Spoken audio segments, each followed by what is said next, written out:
कैसे करें असली और नकली रजिस्ट्री की पहचान। प्रॉपर्टी खरीदने से पहले ज़रूर करें ये काम।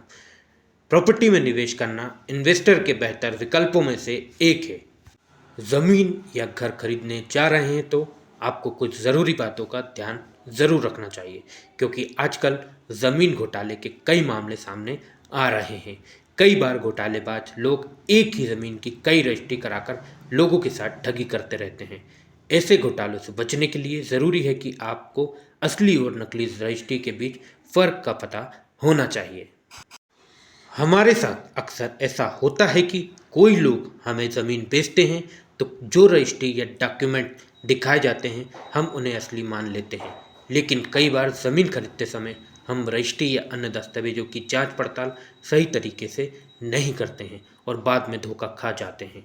इसलिए आज हम आपको कुछ बातें बताने जा रहे हैं जो आपको प्रॉपर्टी खरीदते समय असली और नकली रजिस्ट्री की जांच करने में मदद करेगी। तो आइए जानते हैं उनके बारे में।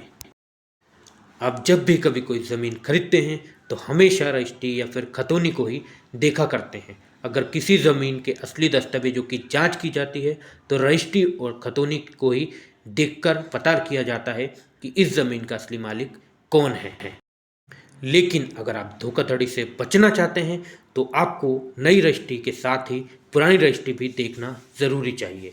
इसके अलावा इस बात की भी जानकारी प्राप्त करें कि अगर आप जिस व्यक्ति से ज़मीन खरीद रहे हैं उसने किसी व्यक्ति से ज़मीन खरीदी है और उसके प्रॉपर्टी के दस्तावेज या रजिस्ट्री के दस्तावेज असली हैं या नहीं, उसके पास इस ज़मीन को बेचने का मालिकाना हक कहाँ से आया। इसके अलावा अगर ज़मीन खरीद रहे हैं तो इस बात का भी पता लगा लें कि इस ज़मीन का पर कोई वाद विवाद तो नहीं चल रहा है या फिर कोई कानूनी लफड़े में न उलझे हो। आपको कभी भी ऐसी डॉक्यूमेंट प्रॉपर्टी को खरीदने की गलती नहीं करनी चाहिए।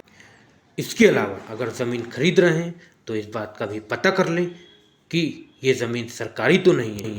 आप चकबंदी अभिलेख 41 व 45 के द्वारा ज़मीन की असलियत के बारे में भी पता कर सकते हैं।